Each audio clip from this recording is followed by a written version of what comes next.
Alhamdulillah Rabbil Alamin, Qayyumus Samawati wal Ardin, Mudabbiril Khalaiqi Ajma'in.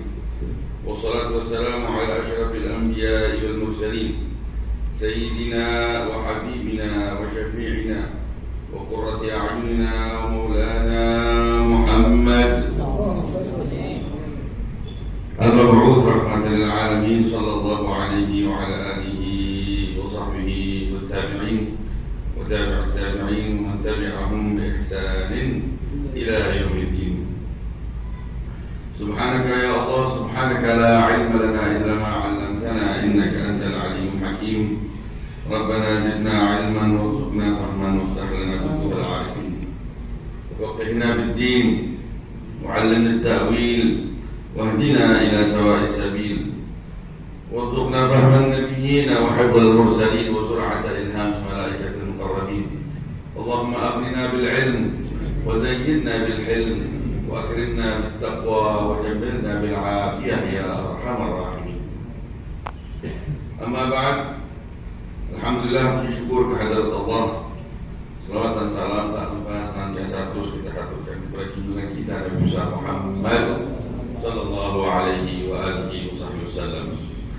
Para terhormat, para habaib, para muallimin, para guru, para orang tua, para hadirin jamaah majelis taklim Darul Mustafa yang dimuliakan oleh Allah, terkhusus hadir di tengah-tengah kita Al-Habib Al-Mukarram Muhsin bin Zaid Al-Attas selaku pimpinan yayasan dari majelis taklim Darul Mustafa yang alhamdulillah sekarang sudah menetap di mana? Jalan Muara, Tanjung Barat. Masya Allah.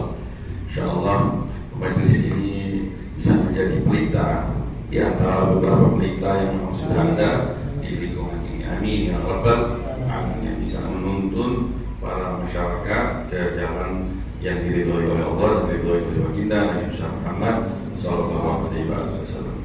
Para baik lainnya, di antaranya Habib Saleh yang telah memimpin bacaan majlis ya, dengan aneka ragam wirid dan zikir kepada Allah Subhanahu wa taala. Para hadirin yang lainnya insyaallah semuanya dipanjang, kita semua dipanjangkan umur, disehatkan badan, dimurahkan rezeki, digampangkan segala urusan, serta diluluskan segala hajat dunia maupun akhirat. Amin ya rabbal alamin. Alhamdulillah kembali berjumpa, banyak wajah-wajah baru. Banyak wajah-wajah baru, mungkin diantaranya ahli karya ya, orang di kampung sekitar. Jadi sebelum Pak Fakir melanjutkan apa yang sudah menjadi amanat Pak Fakir untuk Pak Fakir bawakan di Majelis Darul Mustafa, ada baiknya saya secara pribadi memperkenalkan diri dulu ya. Ismi Hasan bin Ali bin Zain Al-Kaf, yang tinggal di Coklet di RT 2 ya. Total kalau Coklet mampir mungkin haus sampai bisa mampir ke rumah. Iya, ahlan salam. Kita sudah lama di Darul Mustafa dan mungkin bisa dianggap juga keluarga ya, karena Habib Muhammad bin Ahmad Allah yarhamuh Al-Attas itu selain dia guru saya, dia adalah orang tua saya sendiri karena beliau adalah paman saya. Artinya istri beliau adalah bibi saya. Ya, alhamdulillah saya dari kecil, dari sebelum saya belajar, saya sudah duduk sama beliau, melihat pendidikan beliau. Gerak-gerik beliau adalah pendidikan buat saya pribadi, dan keikhlasannya itu menjadi suatu hal yang amat sangat berharga buat kehidupan Al-Fakir. Ya, Masya Allah. Insya Allah kita meraih keberkahannya. Amin. Meraih rahasia Allah yang Allah titipkan kepada beliau, yang mana kita rasakan manfaatnya insya Allah baik di dunia maupun di akhirat. Amin ya rabbal alamin. Al-Fakir diamanatkan untuk memegang majelis ta'lim Darul Mustafa, pengajian khusus hari Rabu sore. Ini majelis ta'lim yang paling pertama ya, bisa dikatakan dari awal majelis Darul Mustafa didirikan, majelis paling utama di majelis malam, majelis Rebo sore. Majelis Rebo sore, kenapa Habib Muhammad memilih hari Rebo? Karena ulama kita, masyayikh kita menerangkan bahwa siapa saja yang membuka kita pada hari Rebo, ya, maka dia akan khatam insyaallah bacaannya. Dan waktu itu juga banyak yang hadir di Tamburan, ya, dan juga dulu suasana Jakarta juga seperti sekarang, macet dan lain sebagainya. Jadi orang masih sempat untuk hadir di hari Rabu itu. Ramai, masya Allah, berkah. Alhamdulillah masih bertahan. Ini berkat keikhlasan Nabi Muhammad dan keistiqomahannya.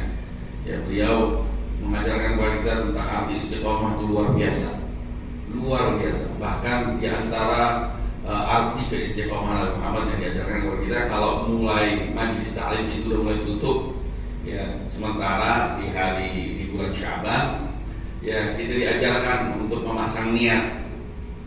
Nabi Muhammad mengajarkan kita untuk pasang niat, ya, setiap Rebo walaupun libur kita hadir. Jadi kita bayangkan, kita pasang niat, andaikan gak ada Ramadan, niscaya Rebo di bulan-bulan Ramadan saya akan hadir majelis ta'lim, sehingga walaupun kita libur tetap kita dapat pahala hadir. Itu yang dikatakan oleh baginda Nabi, ya, niyatul mu'min khairun min amalih. Niatnya orang beriman lebih baik daripada amalnya. Kalau dia tahu cara bagaimana memasang niat, itu Habib Muhammad Al-Ham. Ya. Jadi Al-Fakir diminta untuk mengisi Rabu sore ini, ngajar Rabu sore ini 2 kitab selang-seling, ya, minggu salah satu di antara minggunya, ya, ini hari Rabu ini saya diminta untuk membaca dan meneruskan kajian kitab Ad-Da'wah Tamah karya Al-Habib Abdullah bin Alawi Al-Haddad. Dan kebetulan hari ini saya akan melanjutkan kajiannya. Ini kita Ad-Da'wah Tamah wa Tadhkirah Al-'Ammah karya Imam Syekhul Islam Qutb Da'wah Irsyad wa Fil Ibad Bilad Al-Habib Abdullah bin Alawi. Dan di Rabu berikutnya Al-Fakir diminta oleh Habib Abdullah Muhammad bin Ahmad untuk mengajar kitab Minhajut Talibin wa 'Umdatul Muftin, ya, dalam permasalahan fikih dalam mazhab Imam Syafi'i karya Imam Nawawi. Ini kitab-kitab besar. Saya pernah mengeluhkan kepada Habib Muhammad, ini kitab-kitab gede, ya, majlis kita ini kan juga banyak majlis-majlis mustami'in, bukan santri. Gak apa-apa, kata Habib Muhammad. Soalnya kenapa? Karena Habib Muhammad mengharapkan, ya, keberkahan yang dikatakan oleh Habib Umar bin Abdurrahman Al-Sahabul Ratib. Jadi Habib Umar bin Abdurrahman Al-Sahabul Ratib pernah berwasiat, di antara wasiatnya jangan tinggalkan pembacaan kitab Minhajut Talibin, karena selain ilmunya luas, terdapat mengandung rahasia ilmunya Allah Subhanahu wa ta'ala. Karena yang ngarangnya adalah wali Alhamdulillah. Habib Umar bin Abdurrahman Al-Atas, datuknya Habib Muhammad bin Ahmad mengajukan itu. Habib Muhammad paling cinta sama Habib Umar bin Abdurrahman Al-Atas, Sahibul Ratib. Jadi nggak peduli mau itu buku biasa dibacakan di pesantren dengan santri-santri yang kelas-kelas tertentu, pokoknya mengharapkan keberkahan Habib Umar bin Abdurrahman Al-Atas dan keberkahan pengarang dari kitab tersebut, yaitu Al-Imam Muhyiddin Abu Zakaria Yahya bin Syaraf An-Nawawi. Jadi untuk sore hari ini giliran Al-Fakir melanjutkan kajian kitab Ad-Da'wah Tamah wa Tadhkirah Al-'Ammah karya Al-Habib Abdullah bin Alawi Al-Haddad. Minggu besok insyaallah panjang umur, sehat walafiat, kita berjumpa kembali, kita akan bacakan kitab Minhajut Talibin dan begitu seterusnya. Insyaallah kita diberi umur panjang, dalam keadaan sehat walafiat, penuh manfaat di tengah-tengah masyarakat, ya, dan diwafatkan dalam husnul khatimah 'indal maut. Amin ya rabbal alamin. Langsung saja kita akan membacakan kitab ini. Bismillahirrahmanirrahim. Bismillahirrahmanirrahim. Qala al-Imam العالم العلامة العارف بالله قطب الدعوة والإرشاد وقطب عباد البلاد الحبيب عبد الله بن علوي الحداد في كتابه منهاج الطرق في كتابه الدعوة التامة والتذكرة العامة إلى أن قال رضي الله تعالى عنه وعنا وعنكم. وقال رسول الله صلى الله عليه وآله وصحبه وسلم: الكيس من دان نفسه وعمل لما بعد الموت، والعاجز من أتبع نفسه هواها وتمنى على الله الأماني. ومعنى دان نفسه حاسبها. وقال عمر رضي الله عنه: حاسبوا أنفسكم قبل أن تحاسبوا، وزنوا قبل أن توزنوا، وتأهبوا للعرض الأكبر على الله تعالى. وقال أبو عبيدة عامر بن الجراح رضي الله عنه: ألا رب مبيض لثيابه مدنس لدينه، ألا رب مكرم لنفسه وهو لها مهين. بادر السيئات القديمات بالحسنات الجديدات، ولو أن أحدكم عمل من السيئات ما بينه وبين السماء وعمل حسنة لعل فوق سيئاته حتى تجهرها. وقال الحسن البصري رحمه الله: إن أماني المغفرة قد لعبت بأقوام حتى خرجوا من الدنيا مفاليس، يقول من الأعمال الصالحة. وقال أيضا: وإياكم وهذه الأماني فإنها أودية النكوى أي الحمقى. واعلم أن الله تعالى لم يذكر الرحمة والمغفرة في وصفه لنفسه بذلك إلا وقيد ذلك بقيود وشرطه بشرائط، مثل قوله تعالى: وإني لغفار لمن تاب وآمن وعمل صالحا ثم اهتدى. وقوله تعالى: إن الذين آمنوا والذين هاجروا وجاهدوا في سبيل الله أولئك يرجون رحمة الله والله غفور رحيم. ونحو ذلك من الآيات إلى آخر ما سنقرأه إن شاء الله. بسم الله الرحمن الرحيم. Berkata Al-Habib Al-Imam Al-Arif Billah Al-Alim Al-Allamah Da'wah Al-Irsyad wa Qutb Ibad Al-Bilad Al-Habib Abdullah bin Alawi Al-Haddad. Semoga Allah merahmati beliau dan memberi rahmat kepadanya, serta memberi manfaat kepada kita melalui ilmu beliau dan nasihat Allah yang Allah berikan kepada beliau, yang mana kita akan rasakan manfaatnya insyaallah baik di dunia maupun di akhirat, sampai kepada nasihatnya yang berbunyi Waqala Rasulullah SAW kaysu man dana nafsahu wa amila lima ba'dahu. Dia Habib Abdullah bin Al-Haddad di dalam kitab Ad-Da'wah At-Tammah wa Tadhkirah Al-'Ammah secara umum isinya adalah ajakan dakwah, namanya juga dakwah. Dakwah artinya mengajak orang ke jalan Allah dan ke jalan baginda Rasulullah SAW, bukan mengajak orang ke jalan dirinya.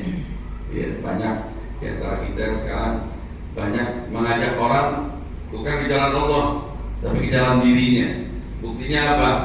Ya, kalau ada persaingan, ya merasa tersaingi, takut lahannya diambil, takut kepentingan dunianya terkikis. Ya, kalau orang yang dakwah karena Allah, dia tidak akan terusik dengan itu semua. Bahkan ketika ada orang lain yang berdakwah, dia senang. Bahkan dia bisa bersatu, membangun satu ikatan dakwah untuk mengajak semua orang sebanyak mungkin untuk menggapai ridhonya Allah SWT.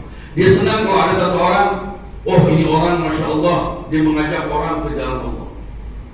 Nggak merasa tersaingi, nggak merasa tersinggung, karena apa? Tujuannya adalah Allah Subhanahu wa Ta'ala. Ya, jadi dakwah ila Allah, mengajak jalan ke jalan Allah. Nah, ajakan ke jalan Allah secara umum, yaitu maknanya jelas, mengajak semua orang, semua lapisan ke jalan Allah. Cuma kan secara terperinci nanti disesuaikan dengan status masing-masing target dakwah. Target dakwah kita kan bermacam-macam statusnya. Iya. Tuntutannya juga beda-beda.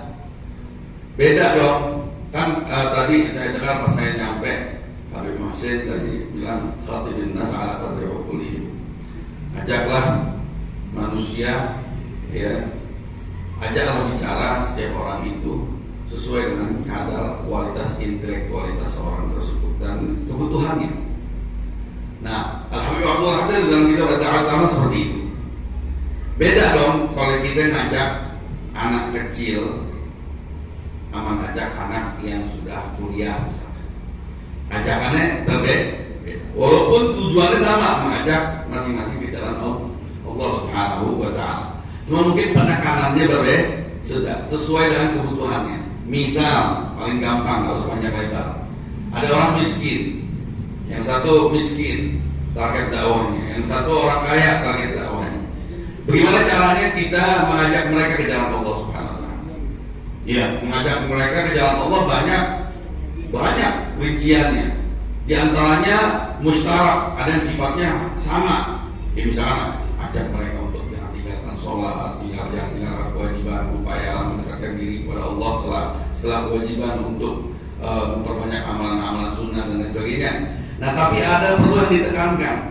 Misal orang kaya, karena dia kaya, ada hal yang dia punya kesempatan yang nggak dimiliki kesempatannya oleh orang yang miskin. Misalkan dia punya harta, yang mana dengan harta tersebut dia bisa menggapai ridhonya Allah. Nah, makanya dalam mendakwah orang kaya ada penekanan khusus. Ya, penekanan khusus suruh lebih banyak bersyukur. Nah, itu maksud al-qadar dalam kitab dakwah utama ini. Nah, kepada orang miskin sama ajakannya menggapai ridhonya Allah, tapi penekanannya berbeda. Karena statusnya dia, keadaannya menuntut dia untuk bersabar di jalan Allah, maka lebih banyak ditekankan untuk makna fadilah, keutamaan dan dorongan bagaimana harus bersabar. Jadi masing-masing sesuai statusnya, sesuai kebutuhan. Di sini alhamdulillah ya membagi, mengklasifikasi target dakwah itu menjadi 8 target. Target pertama dan sudah berlalu kajiannya. Insyaallah ada kesempatan lagi kita bisa baca lagi atau di majlis-majlis lain bisa antum lihat atau mungkin antum punya kemampuan dalam berbahasa Arab bisa baca kitab Al-Haddad. Iya.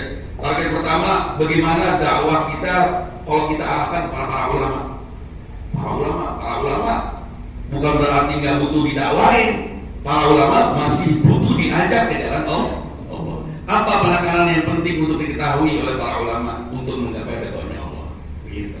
Mereka punya ilmu, mereka punya modal agama yang disebut. Apa untuk meraih ridhonya Allah? Gimana kita cara mengajak ulama? Terus klasifikasi kedua, ya target dakwahnya harus zuhud wa ibadah, orang yang hidupnya lebih senang menghamba kepada Allah, sujud kepada Allah, ya, mengasihkan diri untuk mendekatkan diri kepada Allah. Itu pun juga harus diajak ke jalan Allah. Takut tergelincir. Banyak ulama yang tergelincir.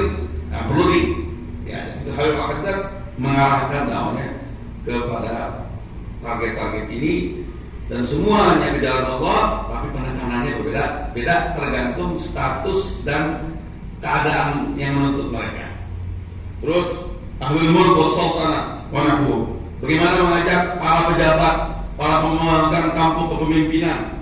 Ya, terus berikutnya lagi yang keempat, ahlul tijarah, muslimat, orang-orang yang pedagang, pemilik jasa yang bermanfaat, ya, memiliki kerajinan tangan dan yang lebih sibuk dalam dunia ekonomi. Dakwahnya gimana ngajak mereka. Terus ahlul faqr, orang-orang yang miskin, yang yang tidak memiliki sandaran hidup cukup dalam kehidupan di dunia, bagaimana mengajak mereka? Kalau tadi ahli tijarah, ya orang-orang kaya masuk kategorinya. Juga yang keenam, para pengikut, ya, yang hidupnya itu masih ngintil sama orang lain, seperti anak. Gimana mengajak dakwah anak, istri yang ikut suaminya, ya, pelayan atau budak yang mengikuti tuannya. Sudah berlalu itu semua. Nah, kita sekarang lagi membahas yang kelompok ke-7, yaitu bagaimana mengajak orang ahli taat secara umum, terlepas dari status mereka sebagai pemegang status yang tadi disebutkan. Pokoknya ini orang ahli taat, artinya kehidupannya lebih banyak taatnya ketimbang maksiatnya. Nah, sudah berlalu. Juga di silif ini juga bagaimana juga mengarahkan dakwah kepada orang ahli maksiat. Ya, ada orang yang kehidupannya bergelimangan maksiat. Nah, gimana caranya mengajak dia di dalam Allah? Itu kita lagi di bab itu sekarang. Iya. Nah, mengajak orang yang ahli maksiat, ya, itu ada beberapa poin. Di antaranya, ya, di antaranya setelah kita katakan bahwa yang namanya maksiat, dosa itu lebih berbahaya ketimbang racun itu sendiri. Orang menghindar diri dari racun, takut dia berbahaya terkait kehidupannya. Kok bisa orang nggak takut sama dosa, yang mana dosa tersebut bisa menyebabkan dia masuk neraka? Orang yang punya logika lurus, ya, punya cara berpikir sehat, ya, tentu dia akan tinggalkan maksiat, karena maksiat ini lebih berbahaya dari perkara-perkara yang berbahaya di dunia. Setelah ditekankan itu, ya, haruslah kita kembali bertobat kepada Allah Subhanahu wa ta'ala. Selanjutnya ada beberapa alasan yang biasa diungkapkan oleh orang-orang ahli maksiat sehingga mereka susah untuk taubat. Di antaranya kemarin pembahasannya apa? Oh, dia suka berdalih, oh ini udah takdir. Anak ini begini, udah jadi maaf, anak ini hidup di lingkungan prostitusi, udah puluhan tahun, ya kehidupan anak di sini udah takdir saya.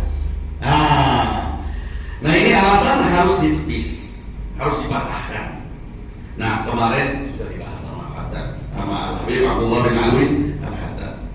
Nah, alasan itu nggak bisa dijadikan satu alasan yang tepat, dan bahkan itu mengundang murka Allah. Dan diterangkan sedikit tentang makna takdir yang baik, ya, dan yang buruk, dan bagaimana cara menyikapinya.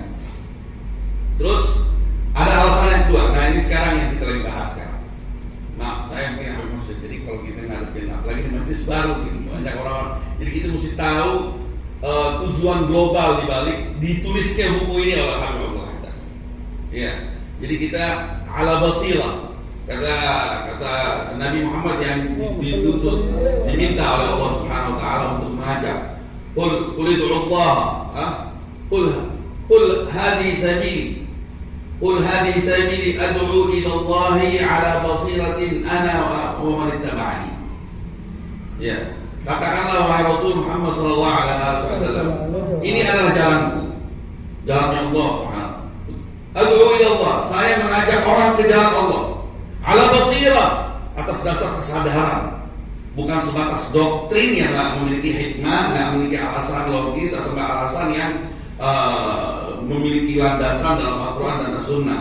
Ya, Nabi mengajak kita ke jalan Allah ala basirah. Ad'u ila Allah ala basiratin ana wa man ittaba'ani. Orang seperti saya dan orang-orang yang mengikuti saya mengajak orang pasti ala basirah. Harus tahu, bukan hanya wajib mengajar tuh menggugurkan kewajiban. Ada orang sebagai guru, dia digaji, iya kan? Terus dia ngadepin macam-macam karakter anak-anak muridnya, ya.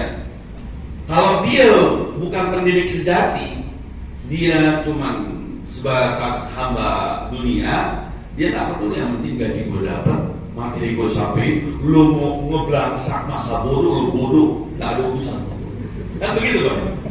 Nah, begitu. Ini mau paham, mau kagak, bodoh, yang penting materi gue udah sampai. Nah ini bukan pendidik, bukan wakilnya Nabi Muhammad SAW, bukan pengikutnya Nabi Muhammad SAW. Tapi kalau yang pengikut Nabi Muhammad, ad'u ilallahi ala basirah, atas dasar kesadaran, punya rasa kasih sayang, pengen sampai kebaikan di tangan ini orang. Kalau ada kesulitan, yang disalahkan bukan orang itu, saya yang masih belum tahu cara yang terbaik untuk mengajak. Subhanallah, ada pendidik sejati.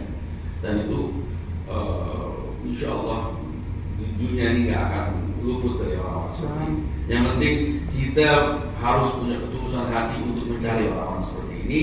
Insya Allah kita akan ditunjukkan kepada Allah. Karena di zaman sekarang orang-orang seperti ini banyak Allah sembunyikan, Allah tutup dengan apa? Dengan kecemburuan Allah Subhanahu Wa Taala.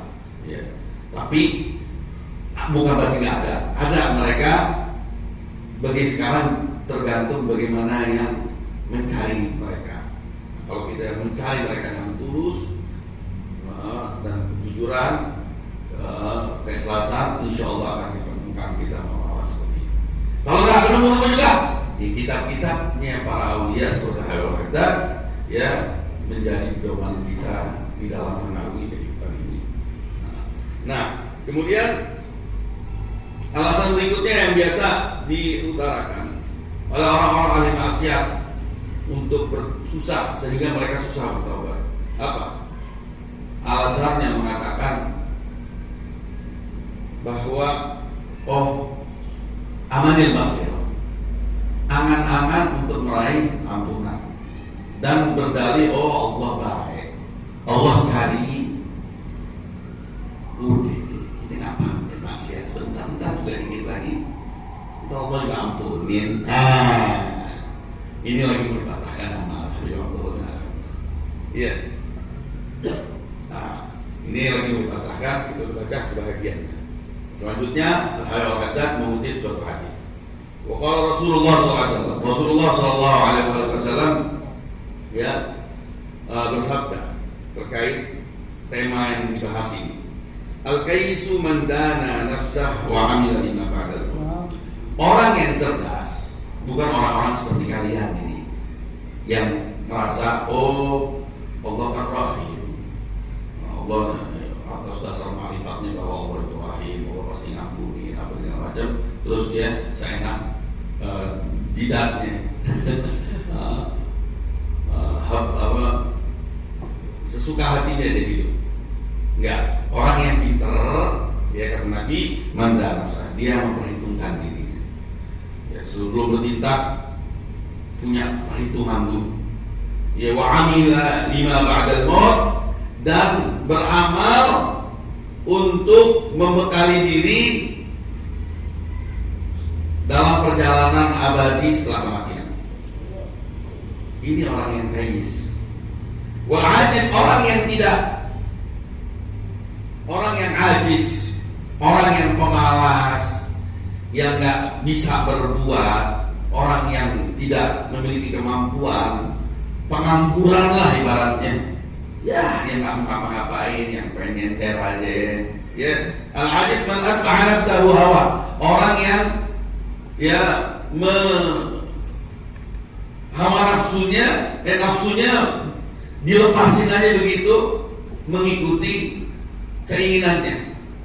Wa tamanna 'ala Allahil amani, kemudian dia berangan-angan kepada Allah, angan-angan yang tidak diikuti dengan perbuatan. Anak berangan-angan pengen punya, nggak dapat surga tertinggi, pengen punya apa namanya, gasar, pengen punya istana yang banyak, kebun yang luas, wah. Dia angan-angan doang, tapi nggak dibuktikan dengan amal. Nah, ini orang bodoh, kata Nabi Muhammad. Nah, orang ahli maksiat yang berangan-angan mengharapkan ampunan Allah, tapi dianya sendiri nggak mengundang ampunan itu dengan perbuatannya, ya ini orang-orang yang bodoh. Wa mana dana nafsa, kata hasabah. Orang yang dimaksud dengan dana nafsa di dalam hati, dalam redaksi hadis tersebut artinya hasabah nafsa, yang memperhitungkan dirinya. Ya. Nggak serampangan, nggak selampang, nggak seladak seruduk, kalau kata orang Betawi, gerabak gerubuk. Ya, setiap bertindak berpikir dulu, mendahulukan pikirannya sebelum tindakan. Wa qala Umar radhiyallahu anhu, berkata Sayyidina Umar, Amirul Mukminin, Sayyidina Umar bin Khattab radhiyallahu anhu, di antara petuahnya yang luar biasa, hasibu anfusakum anfusakum qabla an tuhasabu. Perhitungkanlah diri kalian sebelum kalian diperhitungkan kelak yaumil qiyamah. Wazinuha qabla an tuzanu. Timbanglah jiwamu itu sebelum kalian kelak ditimbang. Watahabu, dan bersiap-siaplah, bekalilah dirimu, ya, diri kalian dengan perkara-perkara, dengan hal-hal yang bermanfaat untuk pertemuan besar kelak di yaumil qiyamah di hadapan Allah Subhanahu wa taala. Tahabu, kalimat tahabu, bekali diri, jangan cuma berangan-angan. Wa qala Abu Ubaidah Amir bin Jarrah, sahabat mulia baginda Nabi Muhammad SAW, ala rubba mubayyidin li thiyabihi mudannisun li dini. Berapa banyak orang yang kerjaannya membuat putih bajunya, tapi pada saat yang sama membuat kotor agamanya. Ya. Ala rubba mukrimin li nafsihi wa huwa laha muhin. Dan ketahuilah berapa banyak pula, ya, orang yang memuliakan jiwanya, tapi pada saat yang sama dia hinakan jiwanya. Bahadirus sayyi'atul qadimah bil hasanatil jadidah. Buru-burulah, bersegeralah untuk, ya, berbuat baik demi menghapus kesalahan-kesalahan yang lama. Falau anna ahadakum 'amila min sayyi'ati ma bainahu wa bainas sama' wa 'amila hasanatan la'alat fawqa sayyi'ati hatta tadhara. Bisa jadi salah satu di antara kalian yang memang sudah berbuat kejahatan begitu banyak, saking banyaknya tertumpuk antara langit dan bumi, tapi dia beramal satu amal kebajikan saja, kebajikan tersebut bisa mengatasi kesalahannya sehingga bisa mengatasinya, menyelesaikannya dan menghapusnya. Nah, jadi nggak benar apa yang orang-orang dikatakan bahwa Allah Rahim, Allah Karim, tapi jangan sebatas berangan-angan. Jadikanlah itu akidah, keyakinan kita yang malah menjadi motor kita untuk berbuat baik di hadapan Allah Subhanahu. Wa qala Hasan al-Basri, Sayyidina Hasan al-Basri rahimahullah taala berkata, inna amani al-maghfirah qad la'ibat bil aqwamin. Sungguh angan-angan meraih ampunan itu sudah banyak mempermainkan beberapa kaum, hatta kharaju, sehingga mereka keluar dari dunia ini, minat dunia wafalis, dalam keadaan pahit, nggak punya apa-apa. Berapa banyak kaum-kaum yang dipermainkan hanya dengan angan-angan ampunan dari Allah, sehingga dia keluar dari dunia dalam keadaan pahit, dalam keadaan pahit. Yaqulu minal amal salih. Kalau yakum hadil amani fa innaha awjadun taqwa ya al-haqqa. Maka kalau dari dunia falis, ya yaqulu minal amal salih.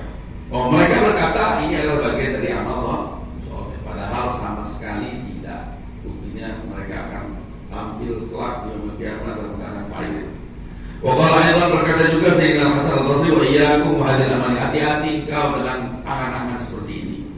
Fa innaha awdiyah, karena angan-angan seperti ini ibarat apa? Ibarat lembahnya orang-orang bodoh. An-naqwa itu al-hamqa. Lembahnya orang-orang bodoh, yang ini orang terjebak dalam lembah tersebut, setiap naik kepleset lagi, setiap naik kepleset lagi, nggak pernah naik ke atas permukaan, menjadi orang yang selamat. Nah, sampai di situ dulu kira-kira. Ya, sampai di situ dulu. Jadi kita lagi maghrib. Ya, insyaallah nanti akan Habibullah buktikan bahwa apa-apa keterangan-keterangan ayat dan hadis yang menerangkan di situ bahwa Allah memang adalah Rahman dan Rahim, itu selalu pasti diikuti dengan tuntutan untuk beramal baik. Nanti akan dikunjungi nama ayat bahwa ayat-ayat yang engkau jadikan dalil bahwa Allah itu memang Rahman dan Rahim, kalian membaca ayat tersebut buntu. Coba terusin ayat tersebut, pasti di situ ada ajakan untuk memperbanyak amal baik untuk meraih maghfirah dan rahmatnya Allah, bukan hanya berangan-angan. Ya, demikian yang bisa Al-Fakir sampaikan. Semoga bermanfaat untuk kita semua, untuk Al-Fakir, ya.